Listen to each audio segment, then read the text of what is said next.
ఈ ఉదయకాలాన దేవుని యొక్క వాక్యముల నుండి చాలా శ్రాస్యమైనటువంటి విషయాలు మీరు తెలుసుకోబోతా ఉన్నారు. ఆధ్యాత్మిక జీవితంలో ఈ విషయాలు చాలా ప్రాముఖ్యమైనవి.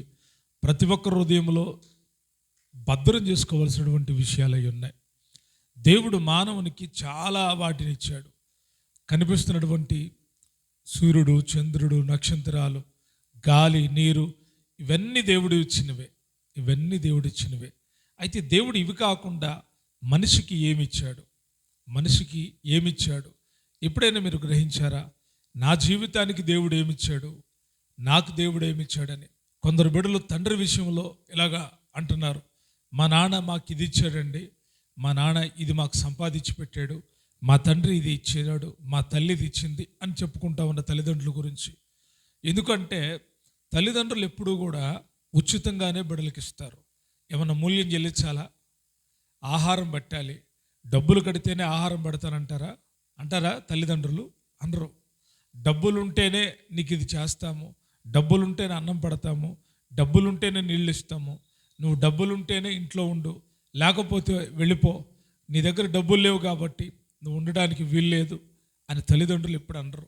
ఒకవేళ అలాగా అన్నారంటే వాళ్ళు తల్లిదండ్రులే కాదు, వారి స్వభావం మంచిది కాదు అని మనం అర్థం చేసుకోవాలి. లోకములో అందరు తల్లిదండ్రులు ఒకేలాగా ఉండరు. కొందరు డబ్బును బట్టి ప్రేమిస్తారు. డబ్బులు కుమారుల దగ్గర బాగా డబ్బులు ఉంటే వారిని ఒకలాగా ప్రేమిస్తారు, డబ్బులు లేని వాళ్ళని మరొకలాగా ప్రేమిస్తారు. అయితే దేవుడు ఇలాగ ప్రేమించడు. దేవుడి ప్రేమ శాశ్వతమైంది, దేవుడి ప్రేమ నిరంతరం ఉండేది. దేవుడి ప్రేమలో పక్షపాతం లేదు. దేవుడు అన్యాయస్తుడైన దేవుడు కాదు. నీ దగ్గర ఏముంది ఏమీ లేదని కాదు, కానీ నువ్వు ఆయన బిడ్డవైతే చాలు, ఆయన నిన్ను హత్తుకొని నీ చేపట్టి నడిపించే దేవుడై ఉన్నాడు.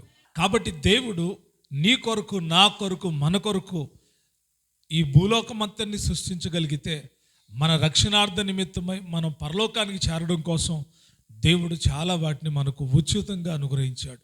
వాటిని ఈరోజు మనం తెలుసుకుందాం. ముందుగా ఒక విషయాన్ని నేను మీకు చెప్తాను. ఒక ధనవంతుడైన వాడు, బాగా అతడి దగ్గర చాలా ధనం ఉంది, విస్తారమైన ధనం అతడి దగ్గర ఉంది. అయితే ఒకరోజు అతడు యేసు ప్రభు వారి గురించి తెలుసుకున్నాడంట. ఎలాగైనా నేను పరలోకం వెళ్ళాలి అనుకున్నాడు. నాకు యేసు ప్రభు వారితో ఉండాలి, అన్నీ సంపాదించుకున్నా, ఆయన ఎందుకు సంపాదించుకోకూడదు అనుకున్నాడంట. ఒక అతన్ని అడిగాడంట, బాయ్ నాకు కూడా యేసు ప్రభు వారు కావాలి, మరి ఏంటి పరిస్థితి? నాకు యేసు ప్రభు వారు కావాలి, ఎలాగా ఆ పరలోకంలో టికెట్ ఎలా సంపాదించుకోవాలి, ఎంత ఖర్చు చేయాలి, ఎంత దానం పెట్టాలి అని అడిగాడంట. అప్పుడు ఆ వ్యక్తి అన్నాడంట, బాబు నాకు అంతగా తెలియదు, ఇదిగో మందిరం దగ్గరికి వెళ్ళు, పాస్టర్ గారు ఉంటారు, ఆ పాస్టర్ గారిని అడుగు, ఆయనకి తెలియజేస్తాడు అని చెప్పాడంట. ఆ ధనవంతుడు సంతోషంతో పాస్టర్ గారి దగ్గరికి వచ్చాడంట. వచ్చి, పాస్టర్ గారు నా పేరు ఫలానా, మా వాళ్ళు ఇల్లుది, మా కులం ఇది, నా దగ్గర ఎంత ధనం ఉంది, అసలు తరగని ధనం ఉంది, ఏం కావాలో చెప్పండి, ఏదైనా మీకు ఇస్తా, నాకు పరలోకం టికెట్ కావాలి, పరలోకంలో స్థానం కావాలి, పరలోకంలో నేను ఉండాలి, కాబట్టి నా ధనమంత ఇచ్చేస్తా, నాకు టికెట్ బుక్ చేస్తారా అని చెప్పేసి అడిగాడంటే ఈ ధనవంతుడు. అప్పుడు దైవజనుడైనటువంటి ఆ పాస్టర్ గారు అన్నాడంట, అలాగే బ్రదర్, మీరు రేపు పొద్దున్నే ఫలానా కొండ దగ్గరకు రండి, అక్కడ నేను మీతో మాట్లాడతాను అని చెప్పాడంట. మరి ఎంత ధనం తీసుకురావాలి అని అన్నాడంట. మీరేం డబ్బులు పట్టుకురావద్దు, మీరు మామూలుగా వచ్చేసేయండి అని చెప్పాడంట. ఇంకా సంతోషం వేసింది. ధనవంతుడు కదా, డబ్బులు లేకుండా కూడా పరలోకం దొరుకుతుందా, నేను డబ్బులతోనే దొరుకుతుంది అనుకున్నాను. ఆ రాత్రి ఇంటికి వెళ్ళిన తర్వాత ఆలోచించడం మొదలుపెట్టాడంట. ఏంటి పాస్టర్ గారు పొద్దున్న అక్కడికి రమ్మన్నాడు, చర్చికి రమ్మనొచ్చు కదా, చర్చికే కదా అందరు వెళ్ళేది, నన్నేంటి ఆ కొండ దగ్గరికి రమ్మన్నాడు అని చెప్పి ఆలోచిస్తూ అలాగే పడుకున్నాడంట. ఎప్పుడు తెల్లారవుతుందా, ఎప్పుడు వెళ్దామా, ఎప్పుడు పాస్టర్ గారిని కలుద్దామా, ఎప్పుడు పరలోకం టికెట్ సంపాదించుకుందామా అనే ఆలోచనలోనే ఉన్నాడు. ఎందుకు అంటే ఈ భూమి మీద అన్నీ సంపాదించుకున్నాడు, తన ధనంతో అన్నీ చూశాడు, తన ధనంతో సంపాదించింది ఏదీ లేదు అని తెలుసుకున్నాడు. అయితే పరలోకం కూడా సంపాదించేయాలనుకున్నాడు. కాబట్టి ఇప్పుడు ఎలాగైనా నేను పరలోకాన్ని సంపాదించాలి అనే ఆశతో ఆ రాత్రి సరిగ్గా నిద్రపోలేదు. ఉదయకాలం అయింది. త్వరపడి ఆ పాస్టర్ గారు మన కొండ దగ్గరికి వెళ్ళాడు. ఇతను వెళ్ళేసరికి ఆ పాస్టర్ గారు అక్కడే ఉన్నాడు. వచ్చిన తర్వాత ఆ ధనవంతుడితో చూపుతున్నాడంట, మీకు పరలోకం టికెట్ కావాలి కదా అని అడిగితే, అవునండి అన్నాడంట. అయితే ఒక మాట నాకు చెప్పండి, ఈ కనిపిస్తున్నటువంటి ఆకాశం ఎవరు సృష్టించారు అని అడిగాడంట. అది దేవుడే. ఈ కనిపిస్తున్నటువంటి చెట్లను ఎవరు సృష్టించారు? దేవుడే. ఇంత పెద్ద ఎత్తైన కొండ ఎవరు సృష్టించారు? దేవుడే. ఇప్పుడు మీరు బ్రతకడానికి, నేను బ్రతకడానికి గాలి అవసరం. ఈ గాలిని ఎవరు సృష్టించారు? దేవుడే అని అన్నాడంట. ఇలా ప్రశ్నలు జవాబులు జరుగుతూ ఉన్నాయి. ఇలా సేపు మాట్లాడిన తర్వాత అతను ఒక మాట అడిగాడంట, మరి వీటన్నిటికీ దేవుడు మీ దగ్గర నుండి ఎంత డబ్బు తీసుకుంటున్నాడు? ఆయన గాలిచ్చినందుకు ఎంత డబ్బు తీసుకుంటున్నాడు? భూమి నుండి నీరు వస్తుంది కదా, నీరు కొరకు ఎంత డబ్బు తీసుకుంటున్నాడు దేవుడు? చెట్లు ఉన్నాయి కదా, ఈ చెట్ల కోసం ఎంత డబ్బు ఖర్చు పెడుతున్నావు నువ్వు? వీటి కొరకు దేవుడు నీ దగ్గర నుండి ఏం తీసుకుంటున్నాడు అని అడిగితే, నిజమే కదా, మరి దేవుడు ఏంటి, గాలినిచ్చిన వాడు ఆయనే కదా, డబ్బులు అడగట్లేదు, ఎప్పుడు కూడా నేను ఇవ్వలేదండి దేవుడికి అని అన్నాడంట. మరి అన్నీ ఇచ్చిన దేవుడు నీ కోసం ఎన్ని ఇచ్చాడో తెలుసా? అవన్నీ కూడా ఉచితంగానే ఇచ్చాడు. అవి నీ తీసుకోగలిగితే నిన్ను పరలోకానికి తీసుకొని వెళ్తాయి అని చెప్పాడంట. అని చెప్పగల అవేంటో నాకు కావాలండి, వాటిని నేను తెలుసుకోవాలనుకుంటున్నా అని అంటే, అవి ధనముతో వచ్చేవి కావు, అవి గుణముతో వచ్చేవి. ధనముతో నువ్వు అన్నీ సంపాదించుకున్నావు, అయితే నీ ధనము చేత నువ్వు పరలోకానికి చేరలేవు. ధనవంతులు దేవుని రాజ్యంలో ప్రవేశించడం దుర్లభం. అయితే నీకు కావలసినవి కొన్ని ఉన్నాయి, వాటిని నువ్వు కనుక సంపాదించుకోగలిగితే పరలోకానికి వెళతావు అని చెప్పాడంట. అవేవో నాకు తెలియజేయమన్నాడంట. ఈరోజు కూడా మీకు కూడా ఇవి చాలా అవసరం. ఆ ధనవంతుడు అడిగిన రీతిగా మీ మధ్యలో కూడా ఒక ప్రశ్న రావాలి.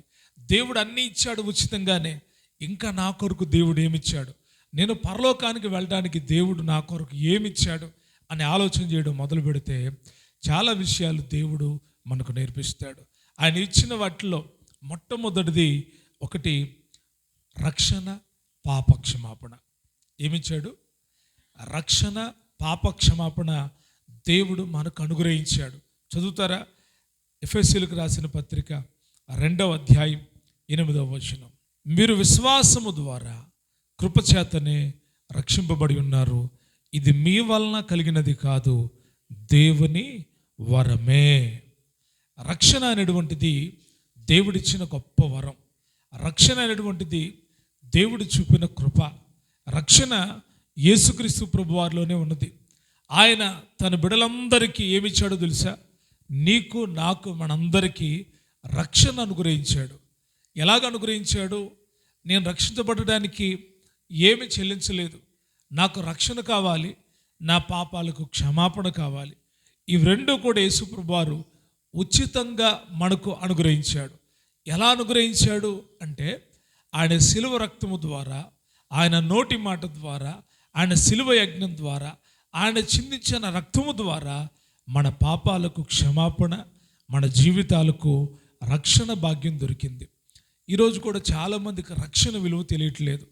రక్షించబడడం అంటే బాప్తిసం పొందడం అనుకుంటున్నారు. రక్షించబడడం అంటే బాప్తిసం పొందడమే కానీ అది రెండవ అనుభవం అయి ఉంది. మొదటి అనుభవం, రక్షణలో మొదటి అనుభవం యేసుక్రీస్తు ప్రభువారిని అంగీకరించడమే. రక్షణలో లోతైనటువంటి అనుభవాలు ఉన్నాయి.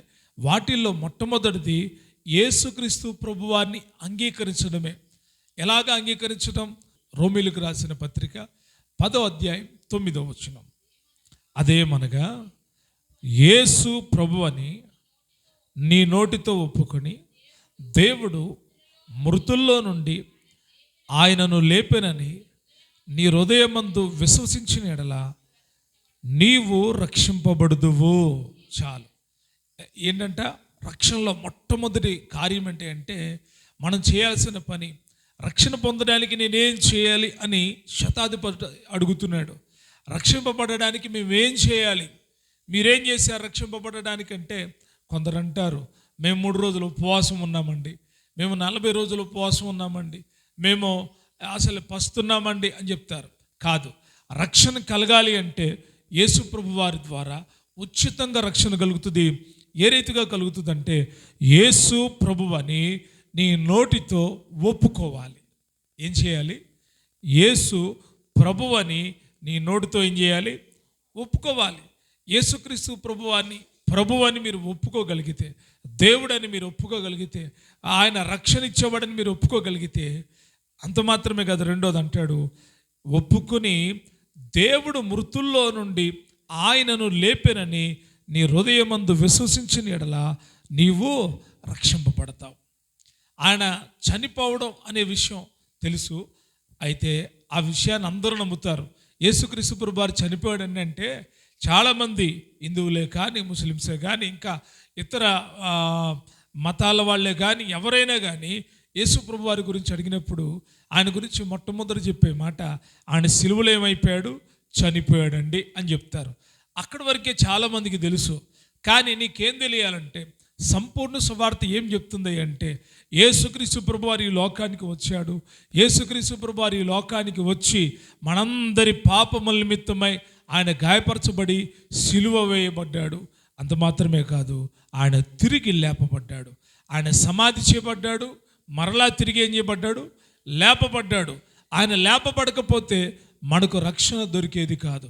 ఆయన తిరిగి లేపబడ్డాడనే విషయాన్ని నీవు నమ్మితే, నీవు విశ్వసిస్తే నీకు రక్షణ కలుగుతుంది, మనకు రక్షణ కలుగుతుంది. మనం ఏమి నమ్మమంటే చనిపోయాడంటే నమ్ముతాం, తిరిగి లేచాడు అంటే నమ్మం. చాలామంది అంటారు యేసు ప్రభు వారు చనిపోయాడండి, ఆయన తిరిగి లేవలేదు, అన్ని అబద్ధాలు చెప్తున్నారని. ఆ రోజు ఆయన తిరిగి లేచిన రోజు అక్కడ ఉన్నటువంటి సైనికులు వెళ్ళి చెప్పారు, యేసు తిరిగి లేచాడయ్యా, మేము చూసాము, సమాధి ఖాళీ చేయబడింది, ఆయన అక్కడ లేడు. అంటే అక్కడ ఎవరైతే యేసు ప్రభు వారి మీద కుట్ర పన్నారో, ఎవరైతే యేసు ప్రభు వారి మీద దురాలోచనలు కలిగి ఉన్నారో వారు ఏం చేశారో తెలుసా? ఇప్పుడు ఆయన తిరిగి లేచాడు అని చెబితే మనం ఒక అమాయకుడిని చంపించేశాం, ఒక నిర్దోషిని చంపించేశామని ప్రజలందరూ మన పైన నేరారోపణ మోపుతారని ఆలోచన కలిగిన వాళ్ళు వెంటనే ఆ సైనికులకి ధనాన్ని ఇచ్చి చెప్పించారు కదా. యేసు శిష్యులు వచ్చి ఆయన దేహాన్ని ఏం చేశారు, ఎత్తుకొని వెళ్ళిపోయారని అబద్ధ సాక్ష్యాలు చెప్పించారు. నేటి వరకు యూదుల్లో అదే నిలిచి ఉంది. యేసు ప్రభు వారు తిరిగి లేచాడని గనక నమ్మితే నమ్మిన వాళ్ళకు రక్షణ కలుగుతుంది, పాప క్షమాపణ కలుగుతుంది. మనుషుడెవ్వడు మన పాపాలు క్షమించలేడు, కానీ యేసుక్రీస్తు ప్రభు వారు మన పాపాలు ఏం చేస్తూ ఉన్నాడు, క్షమిస్తూ ఉన్నాడు. మన పాపాల వల్ల మనకు జీతం ఏంటంటే మరణం. అయితే పాప క్షమాపణ యేసుక్రీస్తు ప్రభు వారిలోనే. మన పాపాల వల్ల మనం మృతి చెందవలసినటువంటి వాళ్ళము ఉన్నాం, అయితే ఆయనతో కూడా మనం బ్రతికించాడు. యేసుక్రీస్తు ప్రభు వారి వలన మొట్టమొదట మనకు రక్షణ ఉచితంగా ఇవ్వబడింది. మనమేమన్నా మన పాపాల కోసం రక్తం గార్చామా, మన పాపాల కోసం యజ్ఞాలు చేసామా, మన పాపాలు పోగొట్టుకోవడానికి ఏదన్నా చేయమని చెప్పాడు దేవుడు అంటే మనం ఏమీ చేయాల్సిన అవసరం లేదు. కొందరు తమ పాపాలు పోగొట్టుకోవడానికి పుణ్యయాత్రలు చేస్తారు, నదుల్లో మునుగుతారు, మొక్కుబళ్ళు చెల్లిస్తారు, ఏవేవో కార్యాలు జరిగిస్తారు. ఎందుకంటే వారి పాపాలు పోవాలంట. మొక్కుబడి చేసి నా పాపం పోయింది అనుకుంటారు. తలనీలాలు ఇస్తే పాపం పోయిద్దా, బంగారం ఇస్తే పాపం పోయిద్దా, డబ్బులు ఇస్తే పాపం పోయిద్దా, నదిలోకి వెళ్ళి 7 మార్లు మునిగినా 3 మార్లు మునిగినా పాపం పోయిద్దా అంటే పాపం ఎప్పటికీ పోదు. మరి పాప క్షమాపణ జరగాలి అంటే అది యేసుక్రీస్తు ప్రభువారి మూలానే. మరి ఏం చేయాలయ్యా, యేసుక్రీస్తు ప్రభువారు నా పాపాలు క్షమించాలి అంటే ఏం చేయాల్సిన అవసరం లేదు. ఆయన సువార్తను విశ్వసించి, ప్రభువా నేను పాపిని నాయన, నా కొరకే నువ్వు చనిపోయావు, నా పాప భారం అంతటి నువ్వు మోసావని కనుక మీరు ప్రార్థన చేయగలిగితే రక్షణ సమీపంగా ఉంది, పాప క్షమాపణ సమీపంగా ఉంది. ఆయన ఒక్కడే మన పాపములన్నిటినీ క్షమించేటువంటి దేవుడై ఉన్నాడు.